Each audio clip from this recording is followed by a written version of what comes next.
So I think when I was promoting this segment, I introduced you as Steve Maglio, not Stephen Maglio. You go by Stephen. I go by Stephen because when I first started singing about 22 years ago, I wanted to make my website stevemaglio.com, but my cousin has the same name as me, and he already had that name. You're kidding. So I had to make it Stephen Maglio. So anytime I do anything professionally, I want it to be Stephen. It's like a branding kind of thing. What did your cousin do?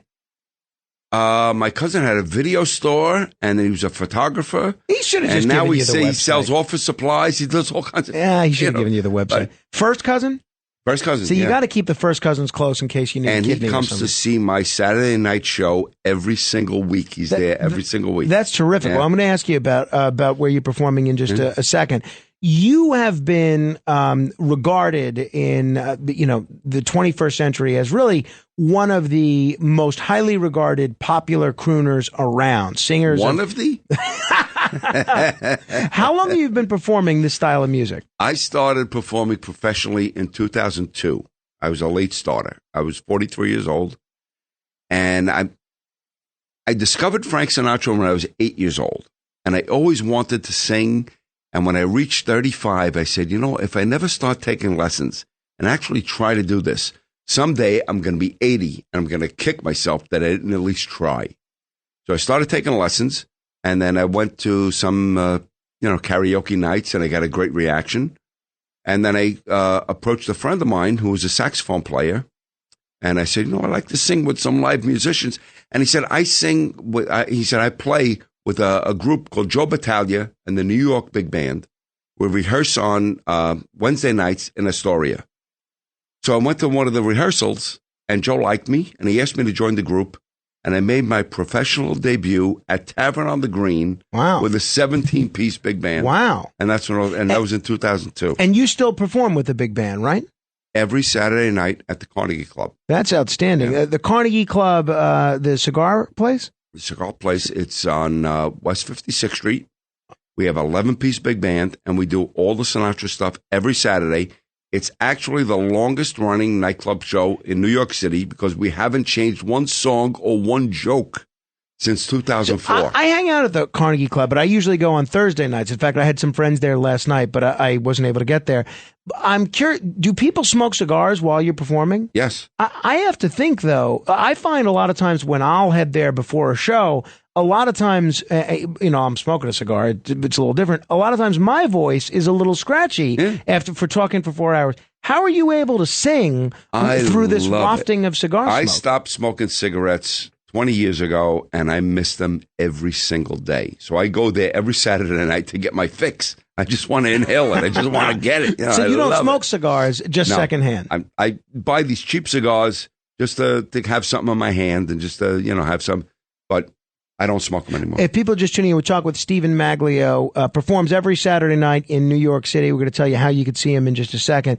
So you started performing at 43 years old. Right. What inspired you at 35 to make that sort of a change? Most people, when they're 35, they're in the career that they're going to be in. And if there's a passion that they've let get away, for a lot of them, unfortunately, that's gotten away. It was the midlife crisis. You reach that age and you say, what did I do? Did I do everything that I wanted to do in my life? And this was something that I knew I wanted to do. And I said, if I don't do it, I'm going to regret it. Well, if people haven't heard you sing, let's give them a little bit of a sample of the musical stylings of Stephen Maglio.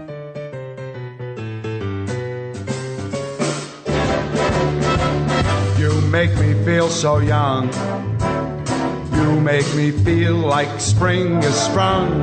And every time I see you grin, I'm such a happy individual. The moment that you speak, I want to go play hide and seek. I want to go and bounce the moon just like a toy balloon. So obviously that is a classic Sinatra tune, and you've been sort of described as having a voice and a style similar to Sinatra, but you don't do a Sinatra impersonation. No, absolutely not. That's the worst thing that any singer could do is try to be Frank Sinatra, because nobody can. You can't. It's not just the voice and the style and everything. It's the whole persona. You can't do it. Nobody could duplicate that. So the idea is just to try to keep the music going. You mentioned you mentioned being exposed to his music when you were 8 years old. Tell me some of your other favorite crooners. Well, of course, once you discovered Sinatra, you discovered Dean Martin. Because at the time, when I first discovered Frank, it was 1966. So Dean Martin's show was on every Thursday night. It was always a big deal. And then from there, of course, it goes to Sammy. It goes to Vic Damone and Nat King Cole and Bobby Darin, all the other singers that are in that style. You know. Do most of the songs that you perform, are most of them sort of the standards that people may be familiar with that Sinatra popularized, or do you kind of mix it up a little bit? Well, the show that I do at the Carnegie Club is strictly a Sinatra tribute. So those all Sinatra songs. The new show that I'm doing at the Cutting Room, which is going to be a once a month new residency, and that's called Not Just Sinatra.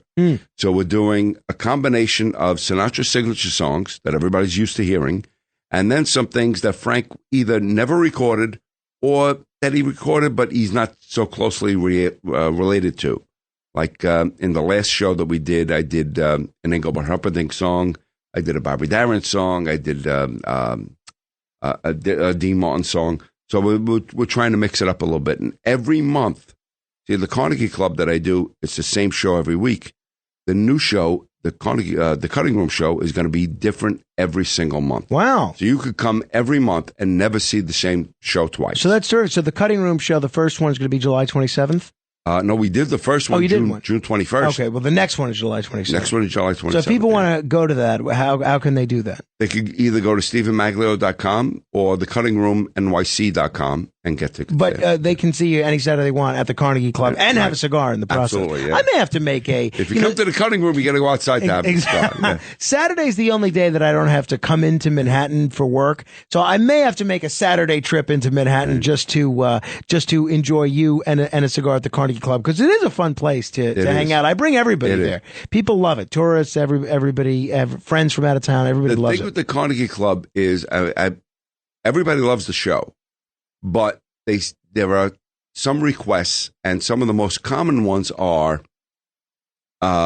it's only Sinatra songs. When are you going to do something different? Some people say, I want to bring my mother, my father, my sister, my brother. They can't be around the smoke. Where are you going to be someplace where there's no smoking? The Carnegie Club, you can't have dinner. Where are you going to do a dinner show? Some people say, well, I got a house up in the Long Island, the Hamptons, or whatever. I'm in the city all week. I don't want to have to come into the city on the weekend. When are you going to do something during the week? So the Cutting Room show is really solving all of those problems. It's once a month. It's always during the week. There's no smoking. You could have dinner, and it's a mix of Sinatra songs and other songs. So we have a comedian opening the show. We have a 12-piece orchestra with a conductor. Wow. Now, you tell me, when was the last time you went to a small nightclub and saw a conductor? It's been... You don't. It's been never. You got to go to Lincoln Center or Carnegie Hall to see that. You know. So we're really doing something classic. We're trying to bring back the days of the old Copacabana. Everybody says, when are you going to bring back the Copacabana? We're doing it. That's outstanding. That's great. Why do you think the kind of music that you sing is still just as enjoyable today as it was in the 50s, the 60s, the 70s? There's a certain timelessness to the songs that you're singing that I don't think you could say about a lot of other pop genres. No matter what political correctness takes place, sex sells. The songs are love songs. They're sexy, and that's not going to stop. Yeah, no, that's a great point. If people are just tuning in, we're talking with Stephen Maglio. If you're in the New York area, you could see him every Saturday night at the Carnegie Club. And if you want to see a non-cigar show, you can go to the Cutting Room and learn more about it at his website, StephenMaglio.com. It's Stephen with a V, not a PH, if you want to check him out online. There's some other great video clips on there as well. You have performed... Even though you started relatively late in life, you have made up for lost time in a big way. You've performed everywhere, including for some of the most notable people in the world, including President Trump, right? Yes. I did a show at Bedminster back in 2010. He wasn't even thinking about running at the time. Barron Trump was about 3 feet tall at the time. Wow. And we did a show there. And as soon as he heard me sing, he approached me, and Melania approached me, and they told the manager, book him for 2 more shows. That's terrific. Yeah. That's terrific. It was really nice. I heard a rumor, and maybe I should have asked you about this off air, but I'll ask you on the air anyway. Go ahead. That Chris Noth from Sex and the City might actually be doing a duet with you at one of these upcoming shows. He was at the last show that we did at the Cutting Room, and he said, "When I come back, well, you going to do a show next month? I'm going to come back, and I want to do a solo song and a duet. He wants to do both." Wow! So if people go see you at the Cutting Room, they may get to see Chris Noth sing as well. Him. That's it. How do you know Chris Noth? Yeah, absolutely. And how did you get to know Chris Noth? Well, he's part owner of the Cutting Room. Oh, yeah. I didn't know that. I didn't know that. Very interesting. All right. The talking about Sinatra, there is a whole revival of the music of Sinatra. My colleague Joe Piscopo does a very popular Sundays with Sinatra show that Joe. people love. He's a great singer himself. A great guy. Also Good got friend. a lot of great stories. The Sinatra the Musical is going to open in England in September. Mm-hmm. And a lot of people think it'll probably make its way to Broadway after the London run. Where do you see that going in terms of Sinatra's music? Do you see that kind of leading to an even greater revival of Sinatra music? It's going to explode. I remember when they did, what was the show? About the songwriter. I can't think of his name right now. Neil Diamond? No. Carole King? He wrote a song, You and Me. Oh, God, I can't think of the songwriter now. But, I'm so sorry. I can't think of it. That's okay. But he wrote a song. He was, Hugh Jackman played the part. And all of a sudden, people started coming up to me and requesting the song You and Me. Huh. And it came out of nowhere. And I knew it. Oh, The Boy from Oz. Ah, was right. the show. Okay, gotcha. Boy from Oz was the show. I can't think of the songwriter's name, but it'll come to me. Mm-hmm. And all of a sudden, everybody started requesting this song. It's a great song. And I knew anything that happened on Broadway was going to affect popular music. It used to be the radio stations. It used to be, but now it's Broadway. Mamma Mia brought ABBA Right, back. absolutely. People started forgetting about ABBA. All of a sudden, Jersey Boys, bam, Frankie Valli was right back on top again. And this Sinatra show, it's gonna start in England, but of course it's gonna wind up here on Broadway because it's Sinatra. How can it not wind up on Broadway? And it's going to explode, and it's going to start a whole new, invite a whole new generation to Sinatra music. And just for the record, The Boy from Oz was about Peter Allen. I had to look it up. I didn't remember either. I think you're right about that, and I think you're poised to really capitalize on that. No doubt about it. When you're performing in a city like New York, obviously, I'm sure there's a lot of people that live in New York that come see you, but there's also probably listeners that might live in other cities like Nevada, Alaska, California, whatever, that come as tourists. I get emails from people in Europe, in Asia, in South America. They say, we're coming to New York. We're making a trip. We want to know that you're going to be at the Carnegie Club on this certain night. If you're not going to be there, we'll change our trip. Wow. Because they want to be sure that the Carnegie Club show has become something to do in New York. When you come here, you go to the Empire State Building, you go to the Statue of Liberty, you go to the Carnegie Club. You need reservations for the Carnegie Club, or you can just kind of go and take your shot. It's difficult. The Carnegie Club has a big pillar right in the middle of the room that's holding a whole building up, and we can't get rid of it. So there's a limited amount of premium seats. Gotcha. Okay, so people should probably you should make a reservation as early as you can. All right. Well, people can see Stephen Maglio at the Cutting Room once a month or at the Carnegie Club once a week. Stephen, thanks for coming in. Thank you so much. I'm Thank glad to you. be here. It's great to have you. If you want to comment on any portion. The website address? Yeah, StephenMaglio.com. Stephen with a V, not a PH, and that's Maglio. You can also contact the Cutting Room or the Carnegie Club directly, and they'll give you some information about how to hear a great voice like this one.